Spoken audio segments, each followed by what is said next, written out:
Hello, अस्सलाम वालेकुम।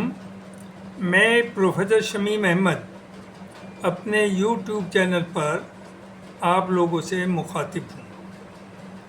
आज की बात में मैं बात करूँगा अगेन जो इस वक्त अमेरिका और ईरान के बीच में बड़ा भयानक जंग चल रही है और शायद अमेरिका अब यही चाहता है कि किसी तरह से ईरान का पूरा इंफ्रास्ट्रक्चर डिस्ट्रॉय कर दिया जाए।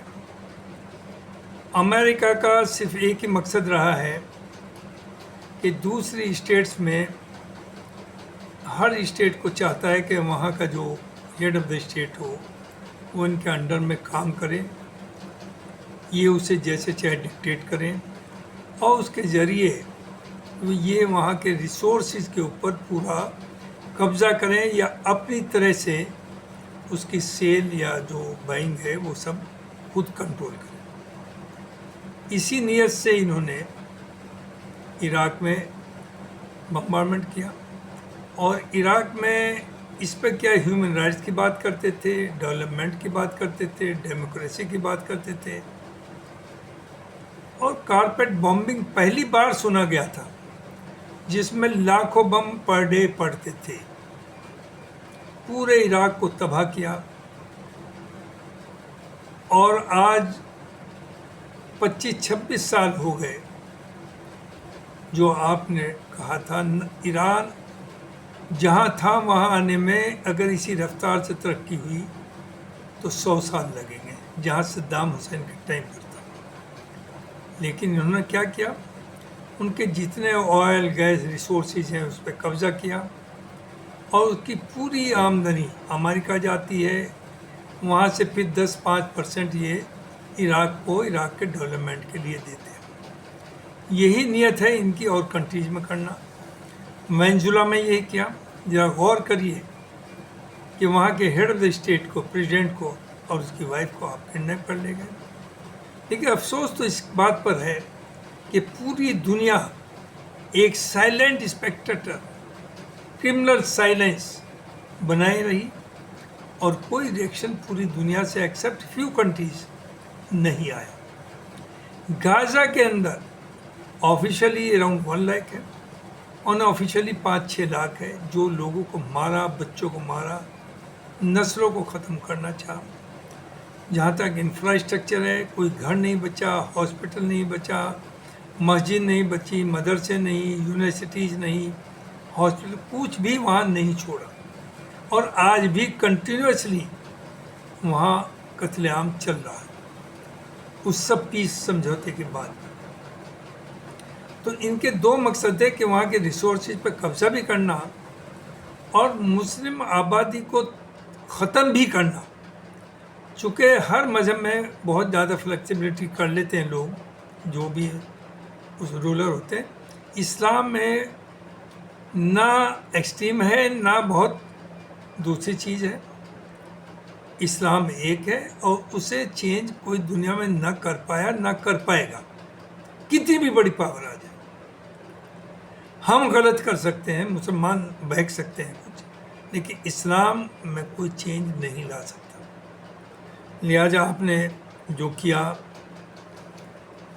साउथ कोरिया नॉर्थ कोरिया बनवा दिया, पहली बार जापान के ऊपर एटम बम डाला जिसके असरात आज तक हैं, मोर देन 75 ईयर्स। और फिर आप उसी तरह से कोरिया है, कंबोडिया है, वियतनाम है, इराक़ है, अफ़गानिस्तान है, लीबिया है, यहाँ सब किया।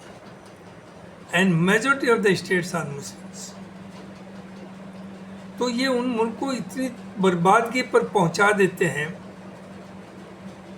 कि उसके रिकन्स्ट्रक्शन के नाम पर ये फिर एंट्री देते हैं, अपना आदमी बैठा देते हैं एडमिनिस्ट्रेटर, और वहाँ का सब कुछ माल वेल जो है वो खींचते रहते हैं।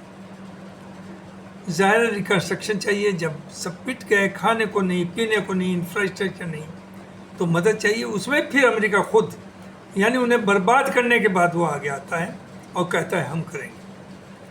उसके पीछे कुछ तो है। सिर्फ चाइना एक ऐसा मुल्क है जो अपने को डेवलप कर रहा है।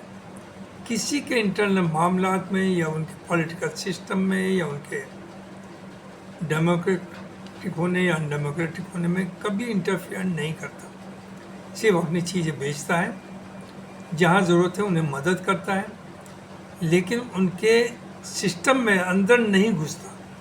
और अमेरिका का काम है कि हर दुनिया के मुल्क में उनकी पसंद का आदमी वहाँ का रूलर हो और उसके ज़रिए वो वहाँ की वैज पर कब्जा करे। तो ये तो है आपका अमेरिका का, और अमेरिका इसमें कामयाब होता नज़र नहीं आ रहा है।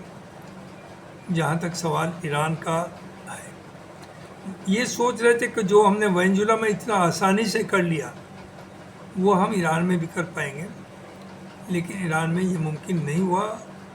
आप सोचिए 15 जून से तकरीबन ये जंग चल रही है, और आज कितने दिन हो गए। 15 जून 2025 में पहला हुआ था, फिर दोबारा 28 फरवरी को हुआ। और इस टर्म ने तो ख़ास तौर से, वैसे तो वेस्टर्न कंट्रीज सब एक ही टाइप के हैं, सब मिले हुए हैं। वो कभी कभी हम खुश होते हैं कि अरे यूरोप तो अलग जा रहा है, यूरोप तो बहुत नाराज़ है, नाटो बहुत नाराज़ है। ये सब एक धोखा है, वो उनकी आपस की बात है। कभी हम नाचते हैं कि इजराइल को बहुत डांटा ट्रंप ने और ट्रंप बहुत नाराज़ हैं। ये कुछ नहीं है, ट्रंप की कमज़ोरी है। ट्रंप को वो सीरियसली लेता ही नहीं है। जो ये कहता है वो उसे एक्सेप्ट ही नहीं करता, न मानता है। और आप ईरान को ये कहते हैं कि जो हम डिक्टेट करें वो मान जाए, ये कैसे मुमकिन है। तो अब रहा जहाँ तक अरब्स का मामला है, उन बेचारों की मजबूरी भी है। मजबूरी ये कि 50 साल से आपने वहाँ मिलिट्री के इनके एस्टेब्लिशमेंट कराए। हर कंट्री में 27 से 28 मिलिट्री बेसिस हैं इनके, जबकि उनका पूरा पैसा भी खर्चा इन्हीं अरब कंट्रीज से लेता है अमेरिका। और ये सुकून से बैठे, इन्होंने खुद कुछ डेवलपमेंट नहीं किया अपनी सिक्योरिटी और डिफेंस का। ये तो यही समझते हैं कि अमेरिका के बेसिस है और वही हमारा सपोर्टर है, वही हमारा प्रोटेक्टर है। इवन अल्लाह को ये प्रोटेक्टर नहीं मानते, ये मानते थे वो प्रोटेक्टर, बेटर है। आज ये हालत है कि अमेरिका अपने को प्रोटेक्ट नहीं कर पा रहा, अपने सोल्जर्स को वहाँ से निकाल के ले गया, और जितने बेसिस हैं सबको बुरी तरह से ईरान ने तबाह कर दिया। तो इन्हें तो क्या प्रोटेक्ट करेगा। तो अब अनइजीनेस अरब्स में है, लेकिन ये एक्सपेक्ट करना या उनका ये कहना कि हम इस वार में अपनी ज़मीन को अमेरिका से या हवाई एरिया को यूज नहीं करने देंगे, ये मुमकिन ही नहीं है। ये इसलिए मुमकिन नहीं है कि वो हैसियत इन अरब्स की नहीं है कि अमेरिका को रोक सके कि आप यहाँ से आप बेसिस को यूज़ नहीं करने दें। और ईरान की मजबूरी ये है कि भाई जब आपके ज़मीन के ऊपर से बम्बार्डमेंट हमारे ऊपर हो रहा है तो जाहिर है हम चुप कैसे बैठे। तो इसलिए वो अटैक कर रहे हैं। अदरवाइज़ ईरान जो है ग्रेट ह्यूमन, वो रेस्पॉन्ड करता है जुल्म के ख़िलाफ़, वो इनिशिएट नहीं करता, वो एग्रेसिव नहीं है। अगर ये 100 मिसाइल मारते हैं तो 90 मिसाइल मारता है, 110 नहीं। चूँकि इस्लाम को फॉलो करता है और इस्लाम में है कि एक आँख के बदले एक ही आँख लेंगे, आप 2 आँख नहीं ले सकते। तो ईरान ने कभी भी शुरुआत नहीं की। हाँ, जब अमेरिका ने अटैक किया तो उसने रेस्पॉन्ड करना बताया, उसने रेस्पॉन्ड किया है। तो यही सब देखे कहाँ तक जाता मामला। हालात बेहद बिगड़ते जा रहे हैं डे बाय डे, और इसमें फाइनली होना यही है कि ख़तरा यही है कि अरब्स का डिस्ट्रक्शन ना हो जाए। अभी रिसेंटली जो ईरान ने पहले भी कहा कि अगर हमारे इंफ्रास्ट्रक्चर जिसमें हमारा गैस ऑयल है, हमारी सड़कें हैं, हमारे ब्रिजेज हैं, हमारे ट्रेन्स हैं, हमारे रेलवे लाइन्स हैं, हमारी पानी है, अगर आप उस पर अटैक करेंगे तो हम भी अरब कंट्रीज़ में जितने भी उनका इंफ्रास्ट्रक्चर है, जिसमें 50% या 40% की आपकी हिस्सेदारी है, क्योंकि वहाँ कोई भी बिजनेस ऐसा नहीं है अरब कंट्रीज में जिसमें अमेरिकन का हिस्सा ना हो, दे आर पार्टनर। तो उन्होंने कहा हम उसे भी तबाह करेंगे, और जब वो तबाह करेंगे तो आप समझ सकते हैं पूरा अरब वर्ल्ड ख़त्म हो जाएगा। पानी का मामला है, नए मेजॉरिटी ऑफ अरब कंट्रीज में पानी जो है वो समंदर का उसे ही साफ़ करते हैं। तो अगर उन ठिकानों पर ईरान ने उन्हें तबाह कर दिया तो पानी की मारामारी हो जाएगी, उसी तरह से और चीज़ों की। लेकिन इसमें मैं समझता हूँ अमेरिका का कोई इंटरेस्ट उन्हें बचाने में है भी नहीं। अमेरिका भी चाहता है कि इन अरब कंट्रीज़ को, ज़ाहिर है मेरी दोस्ती है, मैं तो तबाह नहीं कर सकता हूँ, और अभी 40% तो वैसे ही सारी इनकम का हमें दे ही रहे हैं, और जो पैसा बचता है वो हमारे यहाँ इन्वेस्टमेंट करते हैं।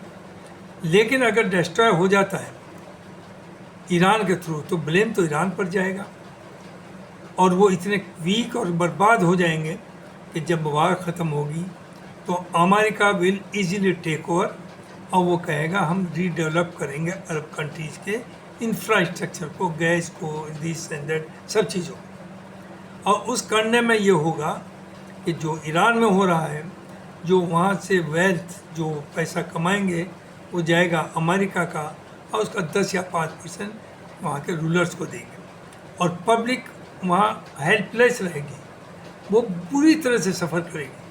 क्योंकि जहाँ तक वहाँ के रूलर्स हैं उन्हें तो अगर 10% भी मिला वो भी बिलियंस में होगा, and they will enjoy, they will be very happy, उन्हें कोई फ़र्क नहीं पड़ता।